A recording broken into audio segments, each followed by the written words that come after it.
The trial for Barry Morphew is set to start at the end of the month. He's accused of murdering his missing wife, but prosecutors say they may not even have a case. And that is why they are asking a judge to reconsider his ruling. It bans key witnesses from testifying. 9 News reporter Mark Salinger explains why those witnesses are needed to play a big role.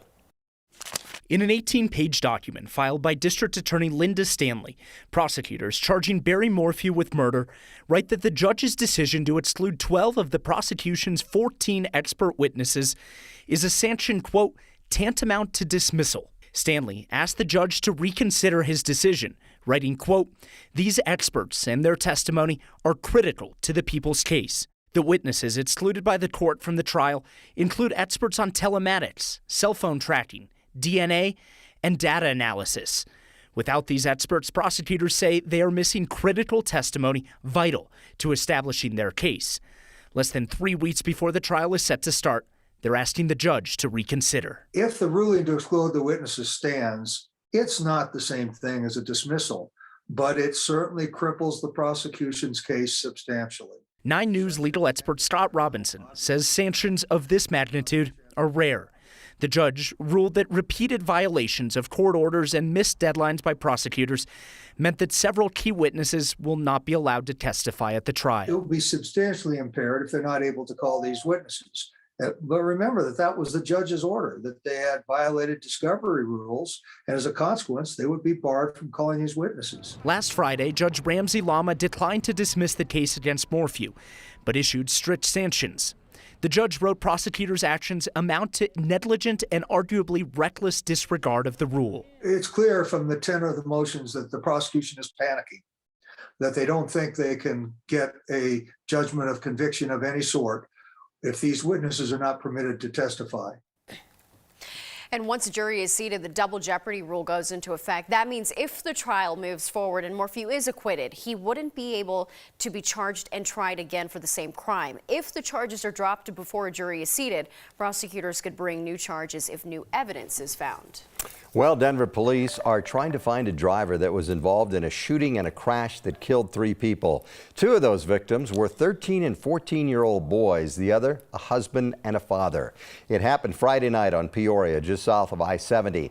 Denver police say 2 dark-colored sedans were driving next to each other. Police say the 13 and 14-year-olds were killed when someone in the first car shot them. They were in the second car.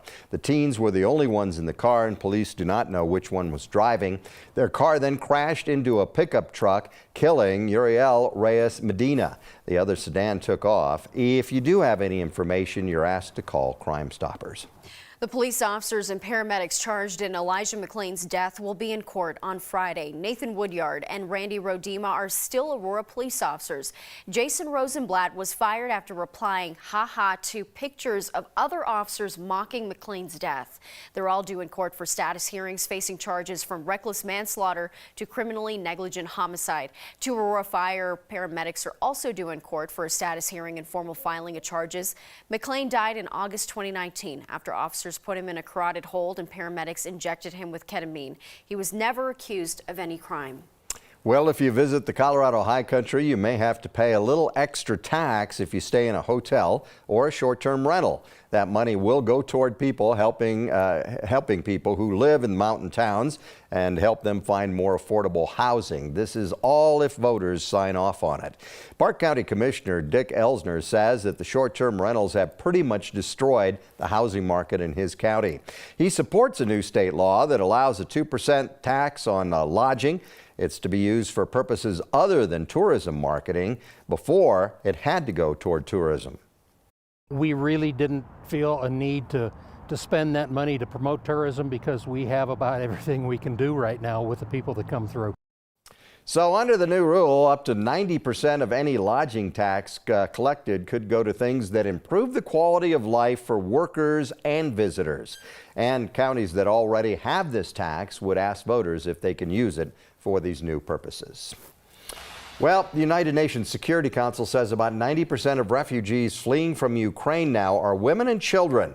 There are fears that they will become possible targets of Russian attacks. Yeah, the devastation in Ukraine is expected to worsen as the war enters a new phase. NBC's Bree Jackson explains.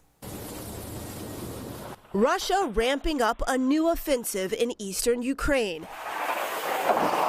An already devastating situation expected to get worse now that a general nicknamed the Butcher of Syria is in charge. This has already been a brutal campaign in Ukraine, and we can expect to see more of it. There are fears of new attacks like the one at this Ukrainian train station that targeted civilians, including children trying to flee the region. Over 90% of the 4 million that have already left the country are women and children.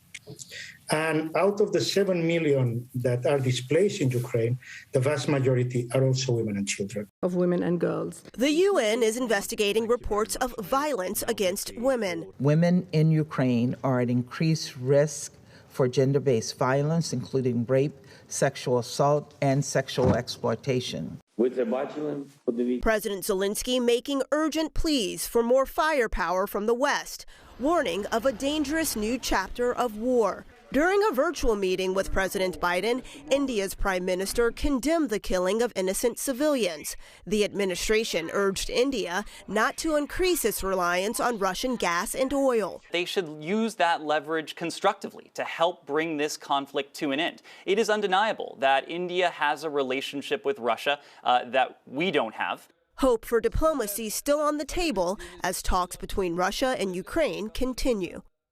Today, President Biden will announce new efforts to address high gas prices, which the administration blames on Putin's war. In Washington, I'm Bree Jackson for NBC News.